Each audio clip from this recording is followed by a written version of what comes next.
নন্দিনী, কি হয়েছে? কি হয়েছে তোমার? কিছু হয়নি। কাঁদছো কেন? ঘরে যাচ্ছি। দাঁড়াও, বাড়ির কথা মনে পড়ছে? দাদা আমি ঘরে যাচ্ছি। এই শোনো, তুমি বিয়েতে খুশি না? তোমার কি অন্য কাউকে? তাহলে একা একা ছাদে এসে দাঁড়িয়ে আছো, কি হয়েছে?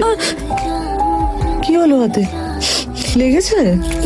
কখন লাগলো? এমনি এমনি এমনি এমনি আবার কারো লাগে? রক্তিম কি রক্তিম? কি কিছু না, ঘরে যাচ্ছি। প্রথম রাত বলে কি হলো? একটু তাড়াহুড়ো করেছে? কি বলি বলো তো? আচ্ছা শোনো, একটা সম্পর্কের জন্য তো একটু সময় দিতে হয়, একটু দুজনকে বুঝবে জানবে, তারপরে সবকিছু। তো কাঁদছো কেন? কিন্তু কিন্তু কি? আবার কাঁদে? মুখুটা না এত গাধা, সব ব্যাপারে তাড়াহুড়ো।